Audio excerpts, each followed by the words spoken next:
जी पुफी तव्हां न्यापो कयो। हा पुट वे असल में ॻाल्हि इहा आहे त वीचारी नौकिरियाणी बीमार थी पई आहे, हिन जे करे कम कार जे लाइ तोखे घुरायो अथमि। पुफी असल में मां बाबा ऐं अदा खां पुछा न करे आई आहियां। सुनी, हो तोखे हिते अचण ते कोन रोकींदा बाबा। तूं ॾींहं जो कमु कर ऐं शाम जो मोटी वञजांइ। पुफी अॼु आई आहियां त तव्हांखे थोरो घणो कमकार करे ॾियां थी, बाक़ी शाम जो बाबा ऐं अदा खां पुछी करे सुबुह जो सवेर ईंदसि ऐं तव्हांखे कमकार बि करे ॾींदसि। उन्हनि खे मां पाण ई राज़ी करे वठंदसि। तूं ईअं कर, सभ खां पहिरियां वञी न किचन जी सफ़ाई करे छॾ ऐं पुटु मुंहिंजे लाइ चांहि बि करे वठि। बाक़ी कम मां तोखे पोइ ॿुधायां थी। ठीकु आहे पुफी।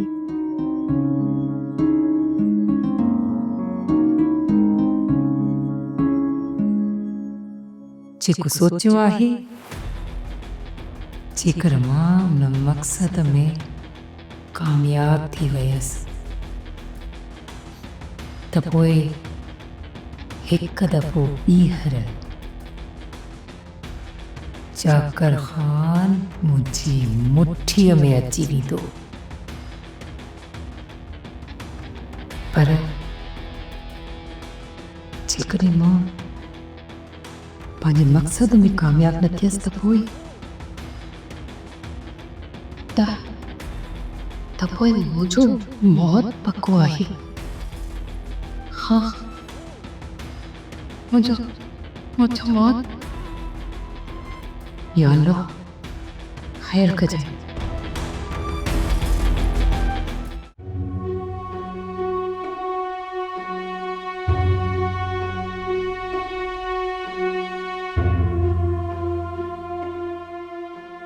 कॾहिं कासिम न्यापो थो खणीजे, कॾहिं ॿियो को न्यापो थो खणीजे। अॼु त पाण जाबिर अची हिते पहुतो त पारस खे छॾे त घर जो अची कमु करे। असां आख़िर हिननि मां फता कीअं आहियूं? माई वालू कहाँ घड़ी खन छोकरी घर में कम करे थी अचे त उन्ही में वॾी ॻाल्हि त न आहे। ॻाल्हि कम जी न आहे, तूं माई सबाईअ जो मक़सद सम्झे कोन तूं। उहो मूंखे करे ॾेखारण थी चाहे त असां वॾा रेस आहियूं ऐं तव्हां असांजा नौकर आहियो।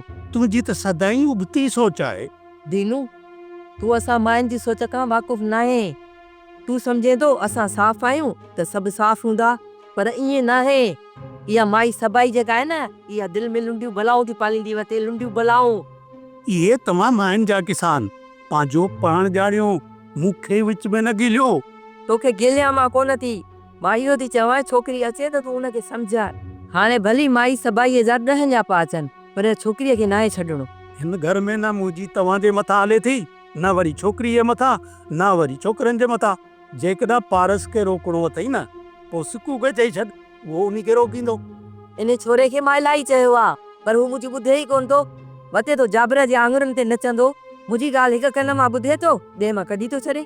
माई पोइ चओ पंहिंजी क़िस्मत खे, मां तुंहिंजी का बि मदद कोन थो करे सघां। सोप सीरियल पंजाबेरी तमाम एपिसोड्स ॾिसण लाइ विज़िट करियो असांजो official YouTube channel Sindh TV HD drama. Subscribe कयो असांजो official YouTube channel Sindh TV HD drama ऐं वधीक अपडेट लाइ बेल आइकन खे क्लिक करियो।